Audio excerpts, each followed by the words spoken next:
أبدا مع الإبكار والآصال صلى عليك الله ربي دائما أبدا مع الإبكار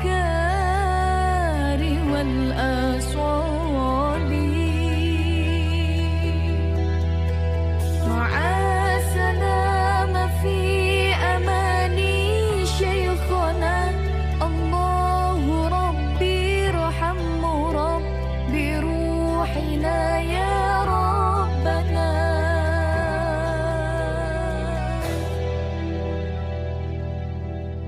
warahmatullahi wabarakatuh.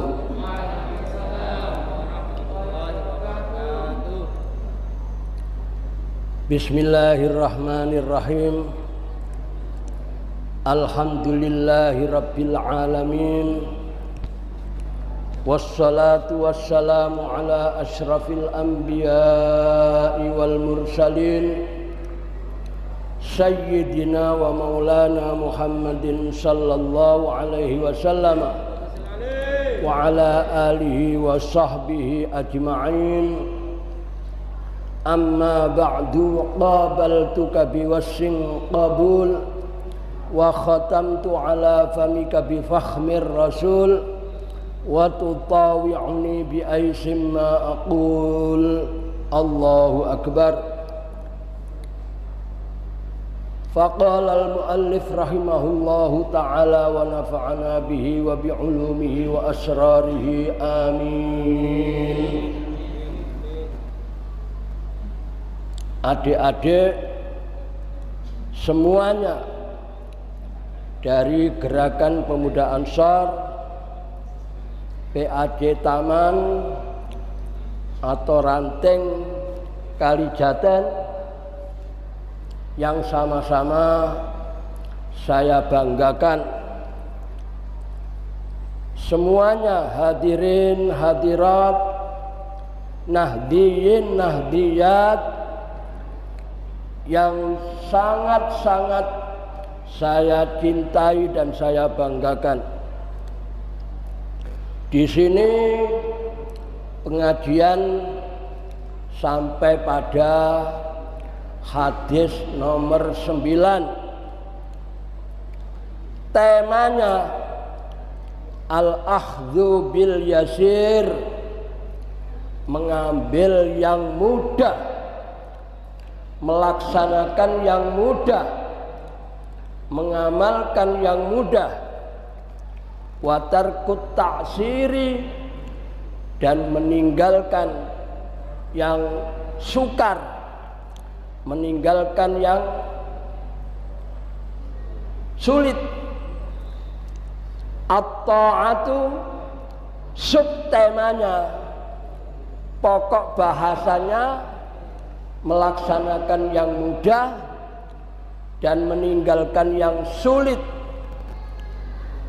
Sub pokok bahasanya at-ta'atu, ketaatan.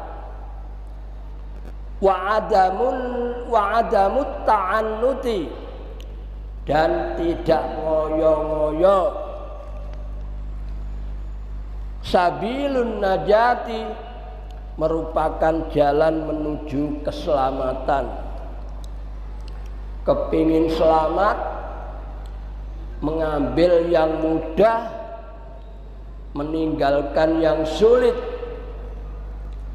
mengambil yang ringan dan meninggalkan yang berat-berat. Yang ringan berarti tidak radikal. Yang ringan berarti tidak ekstrim, tapi juga tidak liberal. Tidak ekstrim, tidak liberal, tidak radikal, tapi juga tidak lembek. Yang paling selamat adalah tengah-tengah. Sampai tanyakan kepada yang muda-muda, enak enggak yang tengah-tengah itu? Enak enggak yang tengah-tengah itu? Para hadirin, prinsip Ahlus Sunnah wal Jamaah mengambil yang tengah, tidak ekstrim, tidak liberal, tidak radikal, juga tidak lembek. Hadis nomor 9 bunyinya, an Abi Hurairah, dari sahabat Abu Hurairah Abdurrahman bin Sakhrin. Abu Hurairah itu nama inisial, nama samaran, nama panggilan. Namanya sendiri Abdurrahman bin Sakhr, menyandang nama Abu Hurairah karena senang kucing kecil-kecil, senang memelihara kucing kecil-kecil, lalu diberi gelar Abu Hurairah, nama inisial alias Abdurrahman bin Sakhr alias Abu Hurairah radhiyallahu anhu.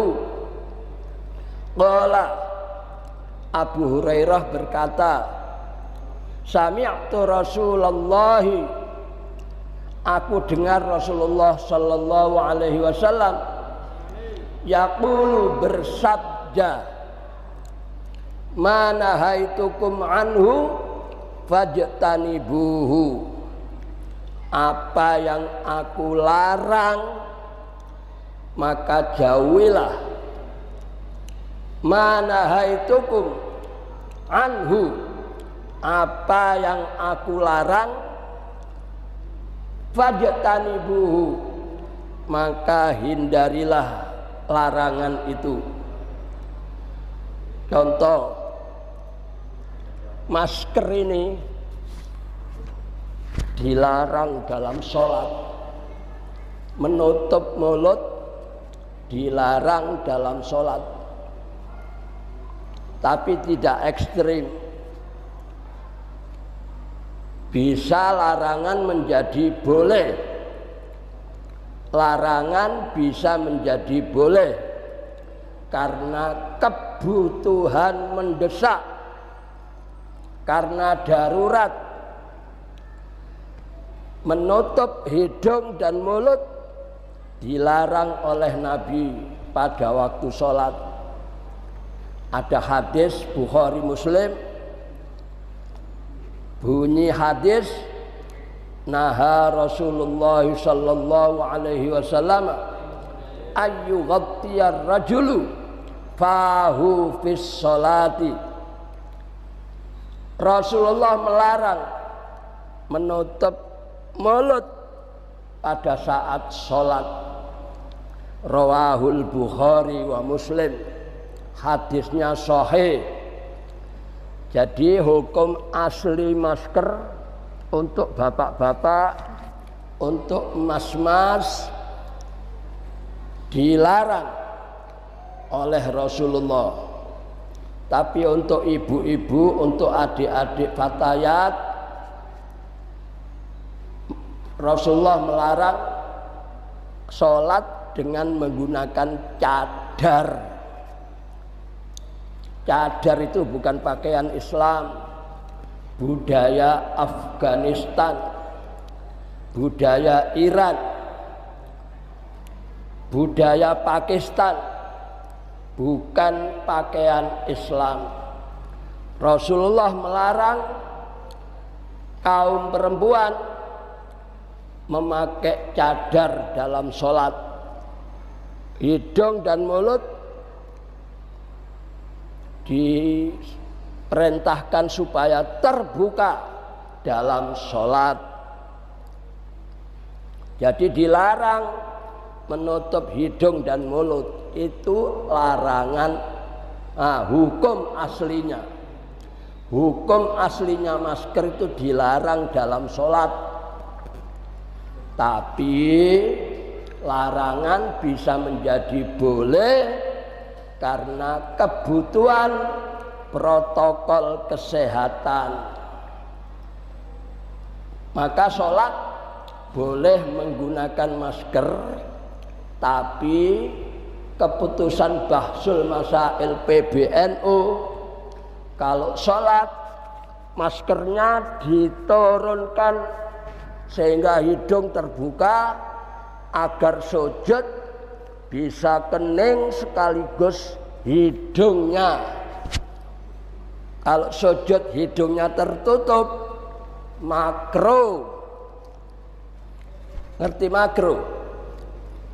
Makruh itu dekatnya Mas Pian itu. Hadirin yang dimuliakan oleh Allah, menghadapi larangan agama tidak ada pilihan lain kecuali menjauhi, kecuali kalau ada kebutuhan mendesak. Larangan bisa menjadi boleh. Sholat pakai masker boleh karena kebutuhan protokol kesehatan. Tapi keputusan Bahsul Masail PBNU, masker itu dibuka bagian hidungnya. Kalau dibuka sama mulutnya tambah bagus. Barangkali metenteng masker harus wajib. Nah, itu tidak boleh ekstrim, tidak boleh radikal.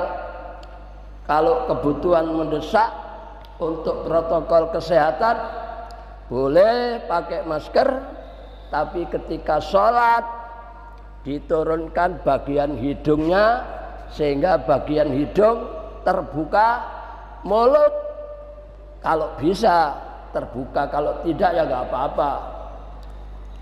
Para hadirin yang dimuliakan oleh Allah, ada orang metenteng,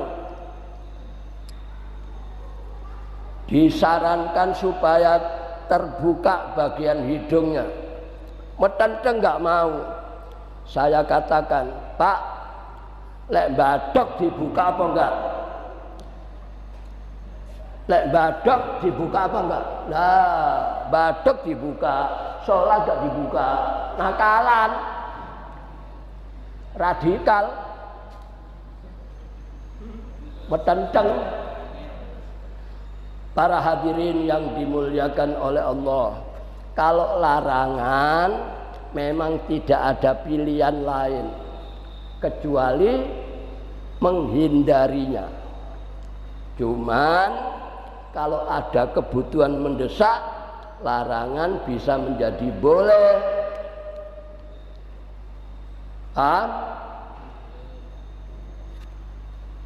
Contohnya yang lain bagaimana? Contohnya yang lain, larangan pakai cadar. Kenapa dilarang? Karena kata Gusmus ada 3 kemungkinan. Dilarang pakai cadar karena cadar itu ada 3 kemungkinan. Kata Gusmus, bukan kata saya. 1, anaknya jelek.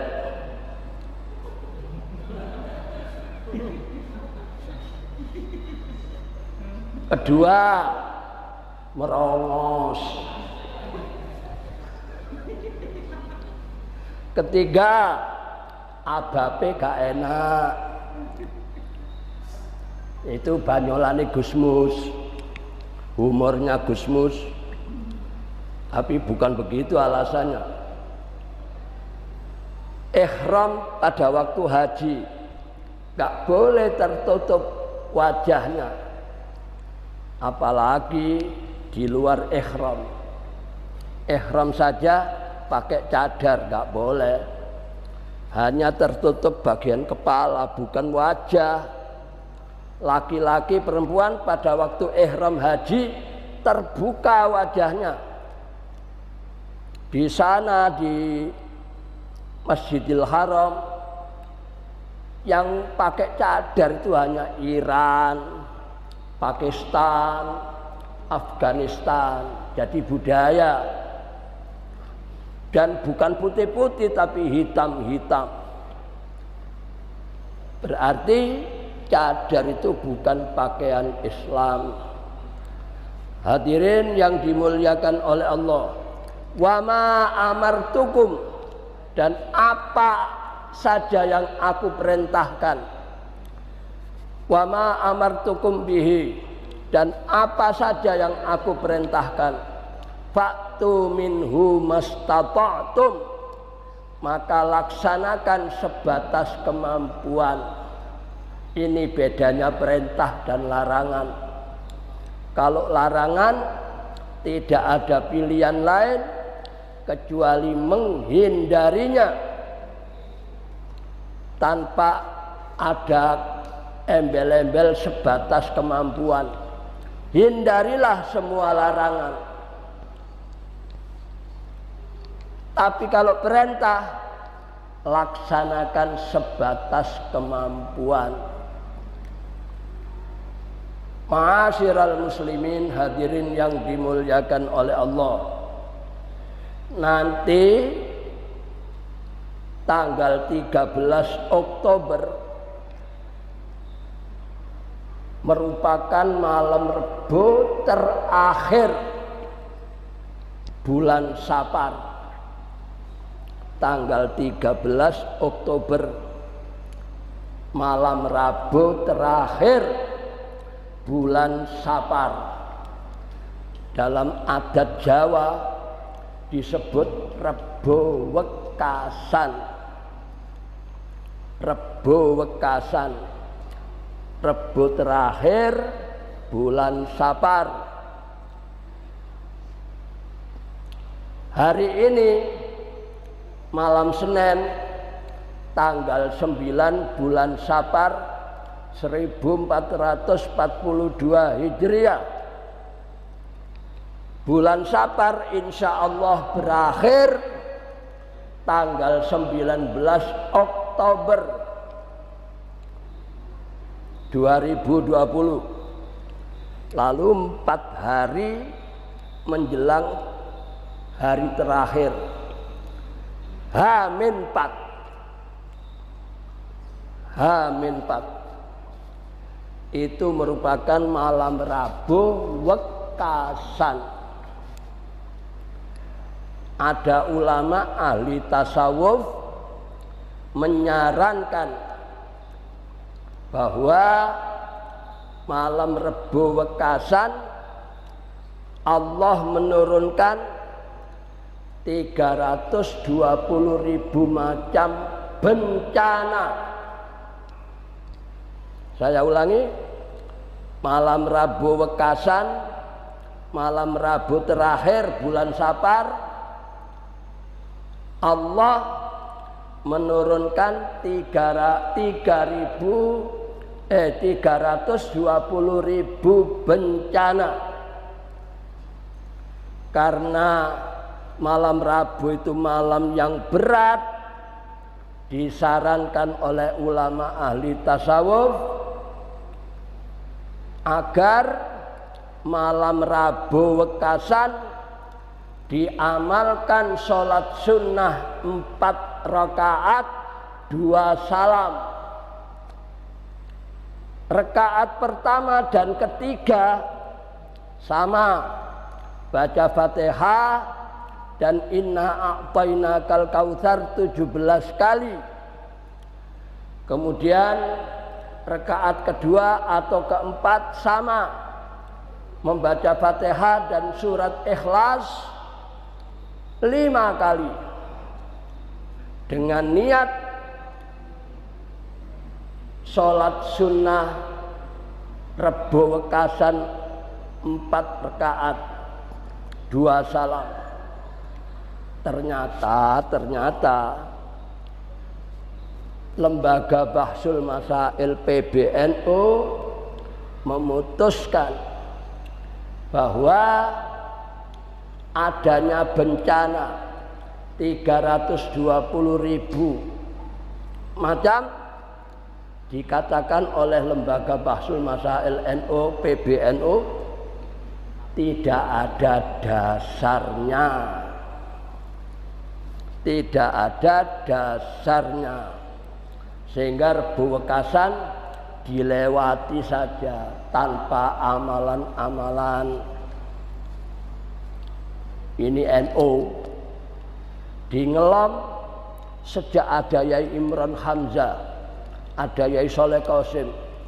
Rebo Wekasan itu sudah punah, sudah nggak ada. Para hadirin, itu namanya tradisi yang tidak sesuai dengan tuntunan agama. Perintahnya nggak ada. Kalau ingin mengamalkan amalan-amalan pada malam Rabu Wekasan, cukup amalan sholat hajat untuk menolak bencana, gitu aja. Usolli sunnatan lihajatin, aku sholat sunnah hajat lidaf'il bala, untuk menolak bencana. Sunnatan lillahi ta'ala, nggak ada perintahnya tapi nggak ada larangannya. Rasulullah tidak melarang sholat hajat dan juga tidak pernah memerintahkan, sehingga hukumnya boleh sholat hajat untuk menolak bencana. Tapi kalau sholat 4 rakaat tadi nggak ada. Kemudian kalau masih kurang sholat hajat, bisa ditambah sholat sunnah mutlak. Ya, ini NU menghadapi tradisi, dikoreksi dulu. Kalau tidak ada tuntunannya harus ditinggalkan. Kalau ada tuntunannya harus diteruskan. Tapi kalau tidak ada larangannya, tidak ada perintahnya, boleh. Nah, banyak tradisi yang dikoreksi oleh NU. Seperti apa?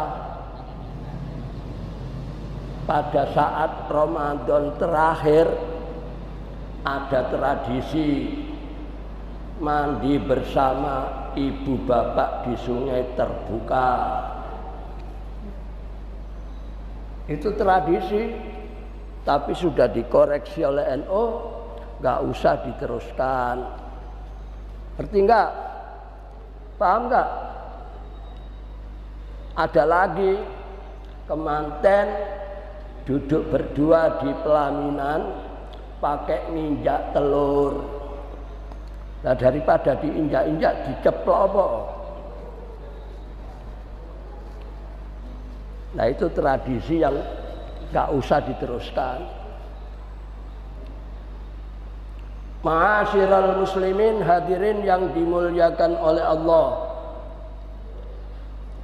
Kalau dilarang, tidak ada pilihan lain kecuali menghindarinya. Saya tanya, ngerasani orang itu dilarang apa enggak? Ngerasani orang dilarang apa enggak? Nah, kalau ngerasani orang sekarang pakai medsos. Kalau dulu cangkruk, rasani orang pakai cangkruk di warung, 17-an cangkruk pakai sekat, pakai karambol, lalu membicarakan perihal orang. Berarti pergunjingan lewat cangkruk. Sekarang sudah zamannya pergunjingan lewat medsos. Berdosa itu. Berapa berat dosanya? Ngerasani orang. Ngerasani orang dosanya yang berat seperti makan bangkai daging saudaranya sendiri. Nah, makan bangkai daging saudaranya sendiri. Hadirin hadirat yang terhormat, kalau sampai menyimpang dari tuntunan agama, bagaimana? Fa innama ahlakal ladina min qablikum, sesungguhnya umat-umat dan bangsa-bangsa terdahulu dibinasakan oleh Allah. Mengapa? Kathratu masailihim, banyak pergunjingan. Bangsa-bangsa terdahulu dibinasakan oleh Allah akibat banyaknya pergunjingan. Wahtilafuhum ala anbiyaihim, dan banyak menyelisih atau menentang ajaran para nabinya. Umat terdahulu, umatnya Nabi Soleh, umatnya Nabi Lot, umatnya Nabi Musa, umatnya Nabi Isa, dibinasakan oleh Allah karena banyak pergunjingan. Kemudian banyak menentang ajaran para nabi mereka. Kalau di medsos terus-terusan pergunjingan nggak selesai-selesai, menentang para nabi juga makin banyak. Akhirnya Allah menurunkan corona. Nah, corona tidak bakal sirna karena masker. Corona tidak bakal menjauh karena masker. Mengapa? Karena itu tadi, Allah akan membinasakan suatu negara apabila banyak pergunjingan dan banyak menentang para nabi. Tapi sebaliknya, kalau banyak istighfar, maka Allah akan membangkitkan bangsa dan negara itu. Bangsa dan negara akan bangkit karena banyak istighfar.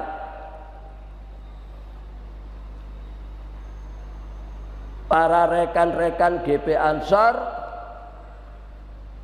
dalam menghadapi COVID-19 ini hendaknya banyak-banyak membaca sholawat malaikat Jibril.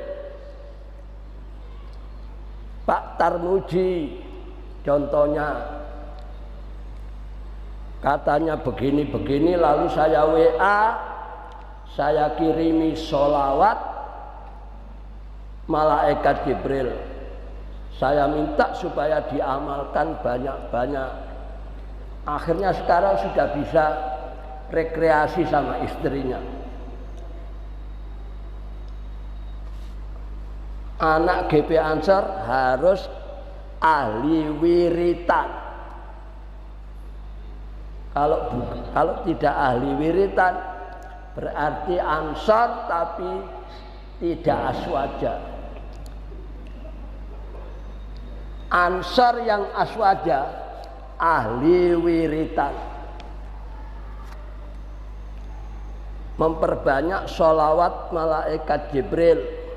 sallallahu ala Muhammad, sallallahu ala Muhammad, sallallahu ala Muhammad. Nah, berapa?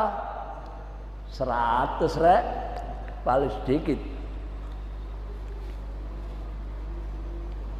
Insya Allah diselamatkan dari terpapar COVID-19. Kalau hanya maskeran saja, tak pakai wirid, bisa kena. Pak Yusuf, saya WA supaya memperbanyak sholawat malaikat Jibril. Sallallahu ala Muhammad, sallallahu ala Muhammad, sallallahu ala Muhammad. Dijawab, matur suwun Yai, nggih kula amalaken. Akhirnya kemarin bisa membalas WA saya. Nah, tapi masih isolasi. Hadirin yang dimuliakan oleh Allah. Di sini diterangkan larangan wajib dihindari tanpa ada syarat sebatas kemampuan. Wajib dihindari semampu-mampunya. Tapi kalau perintah, laksanakan sebatas kemampuan. Sholat tidak bisa berdiri, sholat dengan duduk. Bagaimana duduknya? Duduk Rabbighfirli, bukan duduk tahiyat akhir, duduk Rabbighfirli. Kalau kurang mampu, duduk bersila. Tidak mampu, duduk sembojong, kakinya membujur ke barat. Tidak bisa tidur miring, tidak bisa tidur menelentang dengan disangga bantal kepalanya. Tidak bisa tanpa disangga bantal. Tidak bisa ketap-ketip saja. Masih tidak bisa disolati. Itu namanya perintah. Perintah itu sebatas kemampuan. Haji perintah apa enggak? Haji perintah. Nah, uang ada, lah kok enggak berangkat? COVID-19. Ya enggak? Berarti perintah sebatas kemampuan. Kalau larangan total.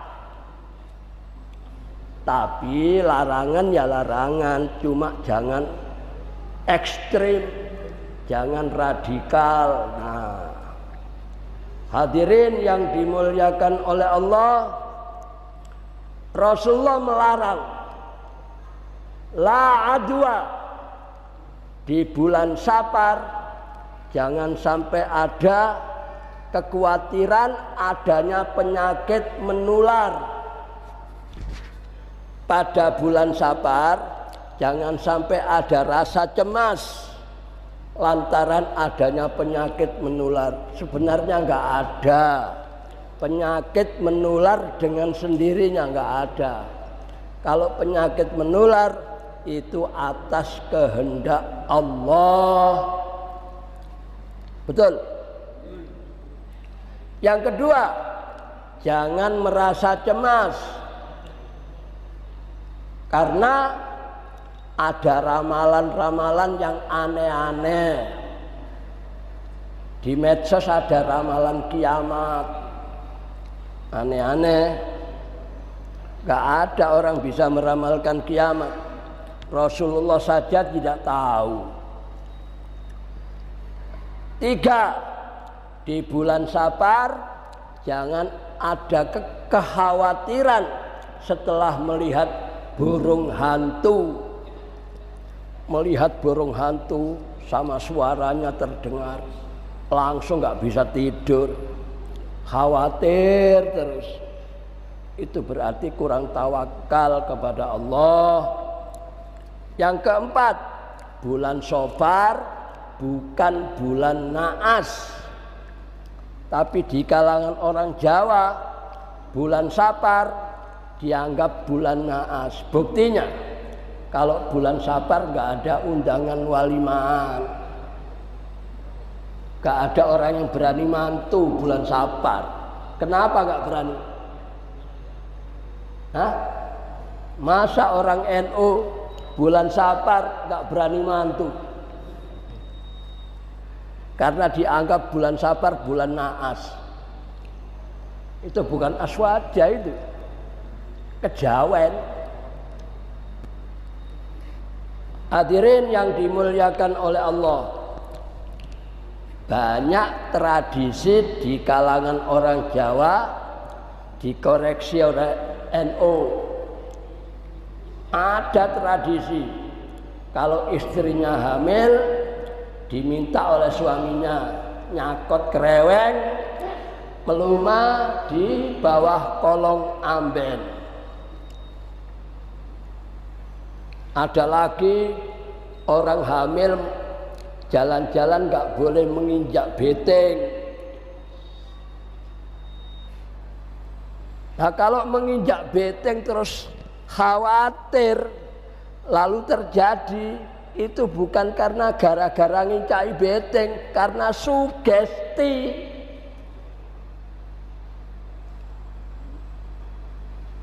Jadi kalau ada kekhawatiran, tidak usah dibayang-bayangkan, disingkirkan saja.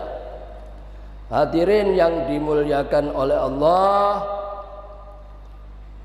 ada lagi tradisi tapi dikoreksi oleh NU. Boleh, misalnya tingkeban.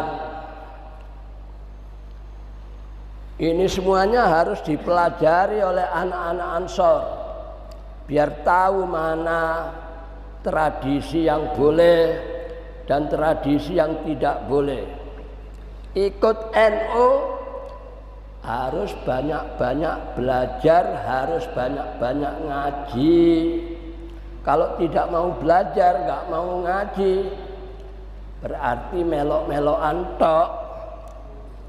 Hadirin yang dimuliakan oleh Allah, kalau sudah ada tuntunan dari Nabi, wajib dipatuhi.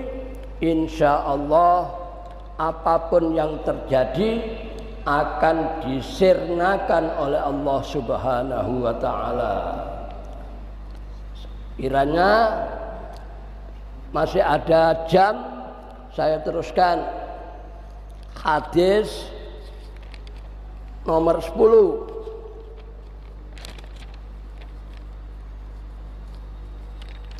Saya juga nggak mau lebih dari ketentuan, kurang dari ketentuan juga tidak mau. Ketentuannya jam 10, ini masih setengah 10. Saya teruskan hadis nomor 10. Al-haditsul ashir, hadis nomor 10. At-tayyibu, kebersihan, al-halalu, yang halal, bersih dan halal. Syartun, merupakan syarat, syartul qabuli, merupakan syarat diterimanya amal ibadah. Amal ibadah syarat diterimanya makan bersih, makan halal, bersih dan halal. Wah, ini saya kaitkan dengan masker atau pandemi COVID-19. Selama masa pandemi COVID-19 yang sudah berjalan setengah tahun ini, ada 4 macam teguran dari Allah Subhanahu wa ta'ala melalui protokol kesehatan. Protokol kesehatan 4 macam yang harus dilakukan sebagai teguran dari Allah Subhanahu wa taala.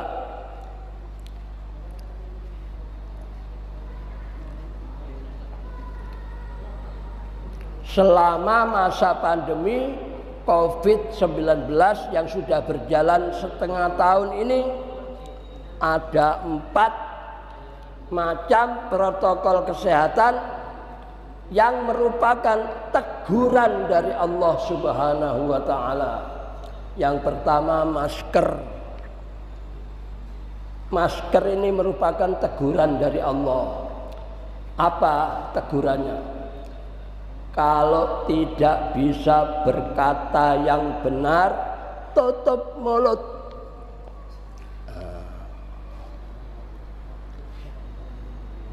Masker merupakan teguran dari Allah.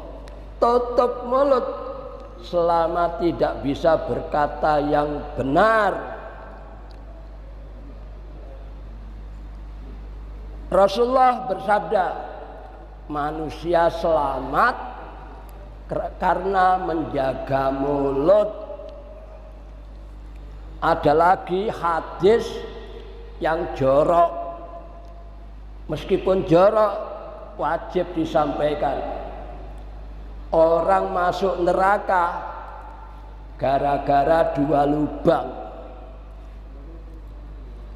Lubang di antara 2 pipi dan lubang di antara 2 paha, gitu.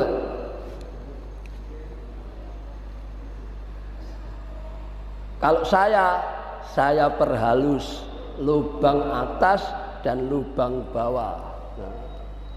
Itu merupakan penyebab orang masuk neraka. Yang kedua, cuci tangan. Teguran dari Allah, cuci tangan. Apa artinya? Tangan itu jangan mudah mengambil sesuatu yang bukan miliknya. Jangan mudah mengambil sesuatu yang bukan miliknya. Termasuk mengambil sesuatu yang menjadi money politik. Ansor jangan sampai kena money politik.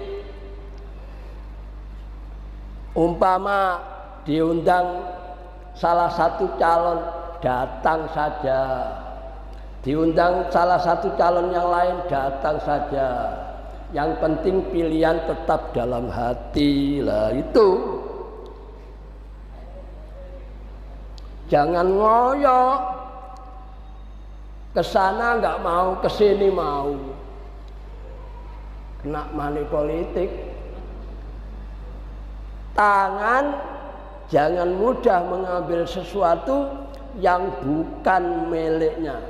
Menjadi penyebab doa tidak mujarab.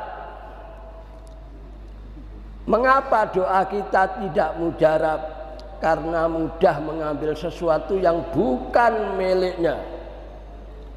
Ada cerita sedikit, seorang ulama ahli tasawuf, Ibrahim bin Adham, karena kepayahan beliau beristirahat di Masjidil Aqsa. Di Masjidil Aqsa ketiduran. Di dalam tidurnya beliau bermimpi melihat 2 malaikat turun dari langit sambil bercakap-cakap. Kata malaikat yang satunya, itu loh ada ulama hebat Ibrahim bin Adham. Tapi hebatnya itu dulu, sekarang sudah tidak hebat lagi. Kata malaikat yang satunya, hebatnya apa? Hebatnya doanya itu mujarab, selalu dikabulkan oleh Allah. Itu dulu. Sekarang tidak mujarab lagi doanya. Loh, mengapa? Karena sebelum ke Palestina ini dia mampir ke negara Irak. Di Irak membeli kurma 1 kilo, ditimbangkan oleh penjualnya.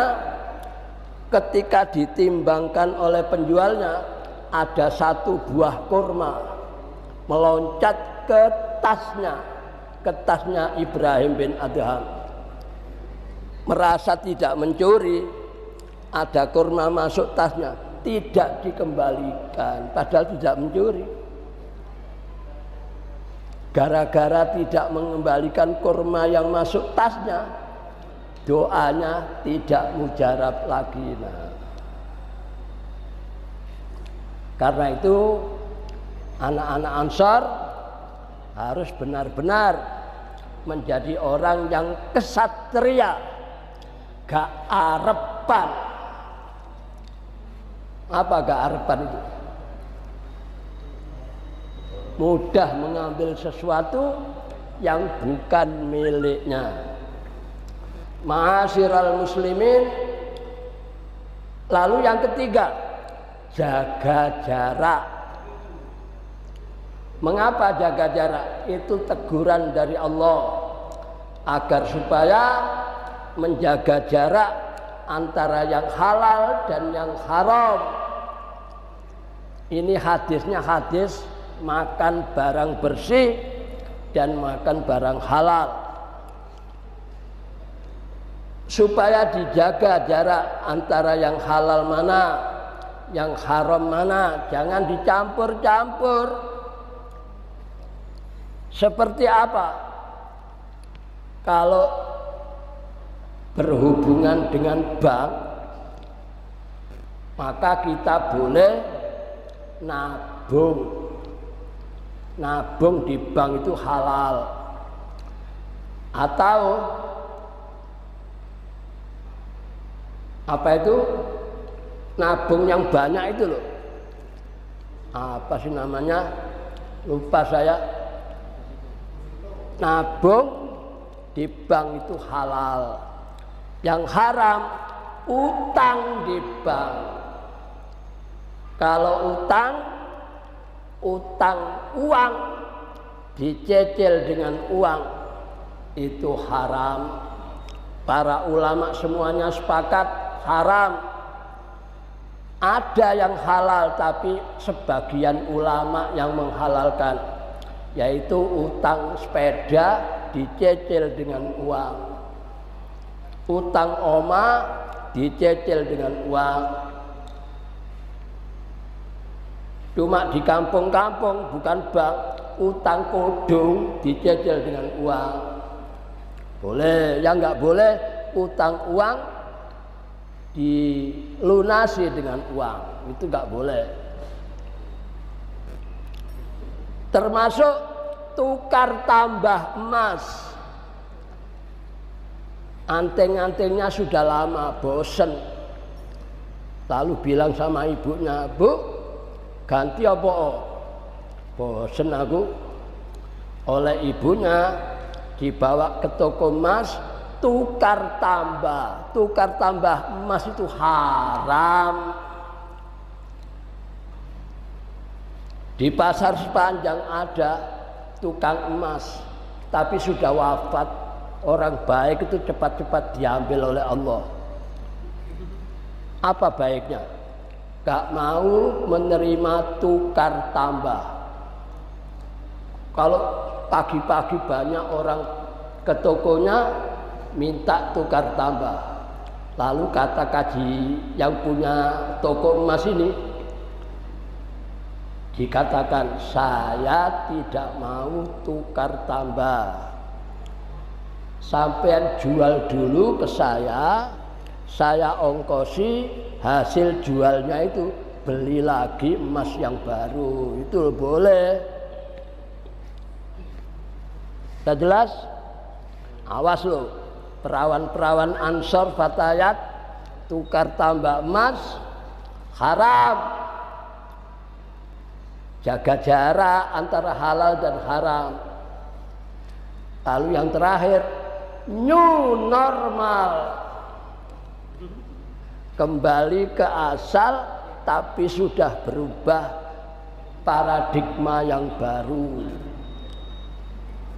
Dulu nggak boleh Jumatan, sekarang dipersilakan Jumatan, tapi dengan tetap menjaga protokol kesehatan. Nah, itu namanya hijrah dari jelek ke yang baik, new normal. Begitulah yang bisa disampaikan. Sekarang sudah hampir jam 10. Mudah-mudahan yang disampaikan ini bisa menjadi tambahan ilmu yang bermanfaat bagi kita semuanya fid dini wad dunya wal akhirah. Amin Allahumma amin. Bi barakatil Fatihah.